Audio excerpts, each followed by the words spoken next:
laporannya seperti apa? Jadi gini, terima kasih rekan-rekan media bahwa hari ini kami dengan Bang Safir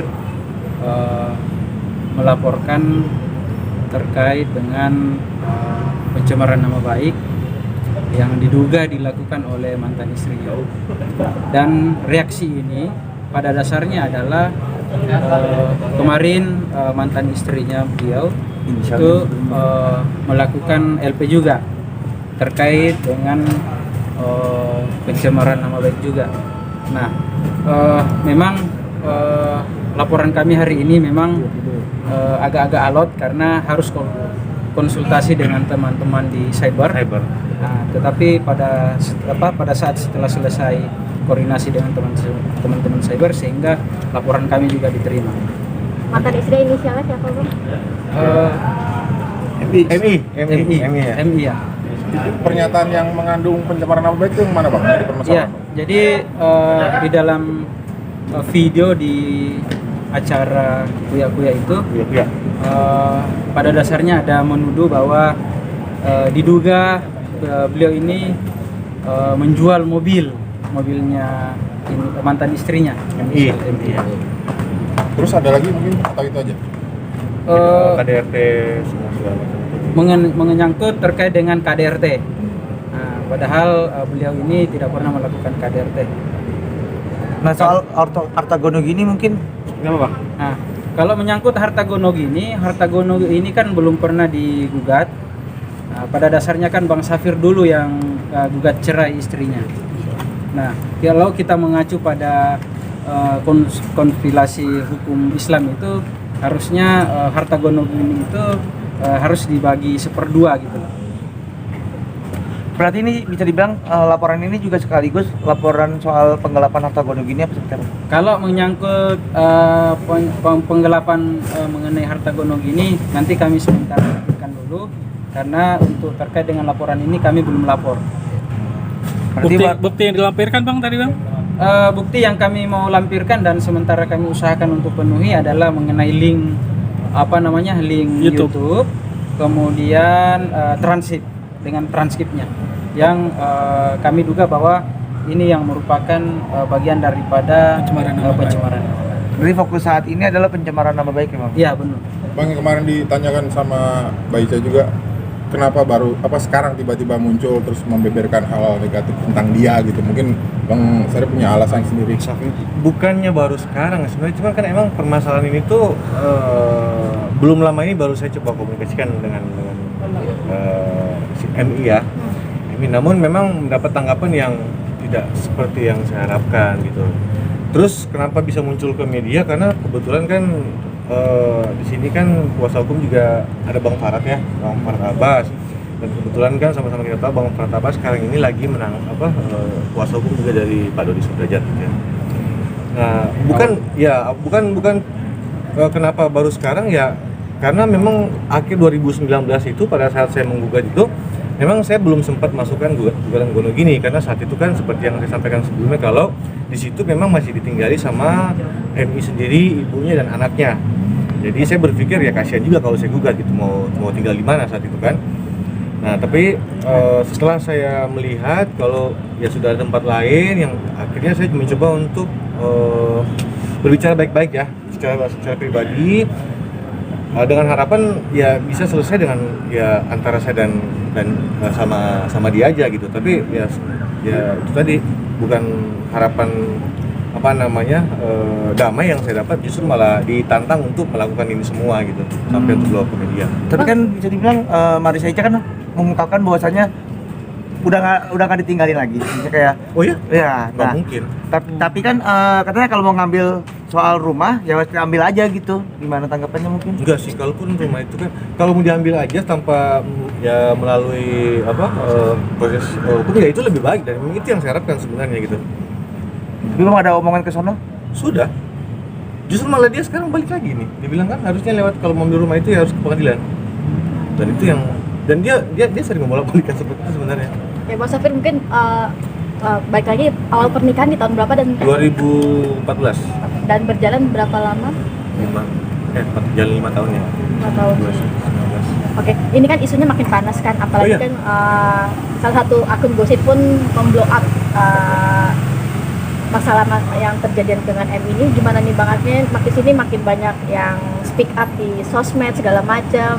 Sebenarnya iya sih, saya juga sebenarnya nggak kepengen semua ini jadi konsumsi publik ya.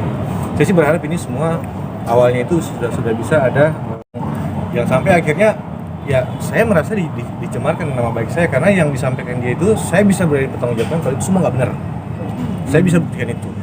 Tapi kan bisa dibilang kan belum lama ini kemarin Marisa Ica sendiri kan melaporkan ke Polda Metro Jaya. Ya, Nah, gimana tanggapan dari ya nggak masalah, itu haknya dia. Dan begitu pun sebaliknya, saya pun juga punya hak untuk melapor balik. Bang, apa kan Marisa bilang Bang terkesan tiba-tiba merapat ke kubunya Pak Dodi untuk menyerang dia segala Ada apa, macam. Itu asumsi mereka, yang salahnya itu cuman ya pemikiran dia sendiri gitu. Saya dengan Pak Dodi kan nggak ada urusan. Saya cuman ya apa salahnya jika saya bersilaturahim sama orang siapapun gitu, yang saya anggap ya selama ini kan mereka juga nggak jahat sama saya kok, nggak pernah ada masalah apa-apa. Dan kehadiran saya ke sana itu terkait masalah saya ada apa namanya ketemu sama Bang Farhat saat itu. Kebetulan di situ tuh ada Pak Dodi, ada Prof Bambang dan lain-lain juga ada gitu. Jadi keterkaitan kalau di sangka seperti itu ya, saya pikir sih mereka terlalu gampang menyimpulkan sesuatu gitu tanpa mengklarifikasi sesuatu. Atau mungkin dia seperti itu karena dia ketakutan kali.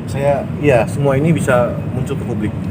bisa dibilang kan ini waktu itu pas lagi bercerai ya, ada dua hal yang diungkapkan oleh Marisa Ica sendiri. Yang pertama, Bang Safir KDRT, yang kedua selingkuh. Mungkin gimana tanggapannya? Saya bisa memastikan, silakan buktiin kalau saya selingkuh gitu ya. Jadi pada saya sendiri menyampaikan sama dia, jadi saya tidak pernah menyampaikan dia selingkuh loh, ya kan? Ya. Nah, tapi kalau dia menyampaikan saya selingkuh, itu salah satu yang menjadi bukti untuk pelaporan kita nih, pencemaran nama baik gitu kan. Kalau KDRT, saya tidak bilang saya nggak KDRT, tapi saya ribut dari yang namanya perkara rumah tangga. Ya mungkin banyak lah, bahkan mungkin lebih ada yang lebih dari saya gitu dalam masalah rumah tangganya gitu yang melakukan. Tapi ini kan ada perkelahian, ada pertengkaran antara saya dengan Marisa sampai akhirnya terjadi adu fisik lah.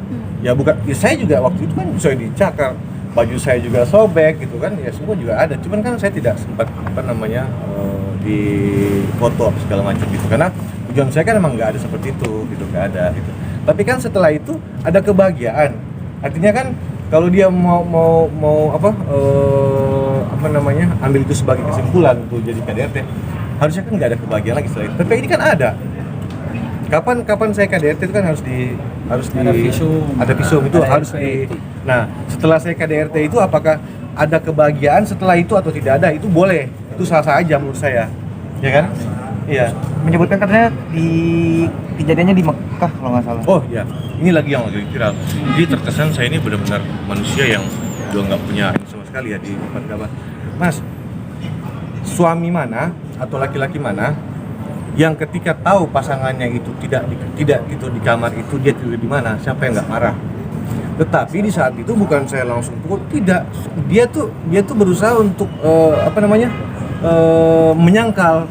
Sementara yang saya temukan di handphone dia memang ada janjian sama ustaz kita yang pandu kita saat itu di sana. Dia tidur di situ dan dia pun sendiri akhirnya menyampaikan itu. Ya, aku tidur di tempatnya Pak Ustadz karena dia kasihan sama aku gitu kan. Dan namanya kita berantem, kan dia yang lebih dulu keluar dari kamar waktu itu. Jadi menurut saya penyampaian dia itu sebenarnya saya benarkan soal perkelahian itu, tetapi yang dia sampaikan ke publik itu tidak seperti itu. Jadi akhirnya nggak seperti. Jadi akhirnya opini publik ini menggiring memojokkan saya gitu. Mas Safir, terkait bagi harta gunung ini tuh hanyakah rumah atau ada benda bergeraknya sendiri? Benda bergerak kan sudah dijual dia. Itu mobil? Mobil yang saya belikan dia tuh dijual dia tanpa seizin saya, tanpa sepengetahuan saya gitu. Jadi udahlah, buat saya tuh udah cukup rumah aja lah. Akan mengurus ke pengadilan juga? Pasti. Kalau nggak menemui terang ya sudah. Berapa nominal harga rumah saat ini? Nggak lebih ya, nggak sih. Rumahnya sih nggak gede banget, cuma Ada ya sampai miliaran? kurang lebih 2 M lah. Bang, kemarin kan bisa dibilang M ini kan melakukan laporan pencemaran nama baik karena dituduh memakai narkoba. Mungkin gimana tanggapan dari Bang Safir sendiri? Saya dari statement saya dari pertama kali di Uyakuya, bahkan sama Juni juga, saya mengiyakan itu. Tetapi kan di masa lalu itu bersama dia, sama-sama dia gitu. Saya sama dia dan itu ada saksinya loh. Ada saksinya, orang yang pertama kali memperkenalkan saya dengan Marisha itu sekarang ini kan, kemarin belum lama itu kan digebukin sama Marisha, kita tahu ya. Jadi nah anak ini kan juga mungkin masa dendam gitu ya. Jadi dan memang dia orang yang tahu fakta, dia yang lebih tahu banyak kehidupan Marisha. Nah itu nanti akan saya bawa jadi saksi untuk yang ya, di perkara yang selanjutnya. Untuk pasal sendiri apa kali ini laporannya, lapor baiknya? Laporan untuk saat ini kami juga mengacu pada Undang-Undang IT pasal 27 terkait dengan pencemaran nama baik. Nah kami dari kuasa hukum sudah koordinasi dengan teman-teman tim di cyber karena memang agak-agak alot tadi. Teman-teman media tadi kan lihat sendiri tadi, koordinasi ke dalam. Nah, sampai sekarang kami masih sementara penuhi yang diminta terkait dengan link yang kami harus masukkan di dalam disk itu karena klien saya ternyata nggak bawa tadi, lupa tadi gitu. Jadi hanya itu lalu sudah diproses keluar. Oke. Siap. Bang, mungkin ada terakhir ada mau dijawab buat Marisha? Soal Paling gini, selebihnya kan saya serahkan sama kuasa hukum saya Bang Frans ini untuk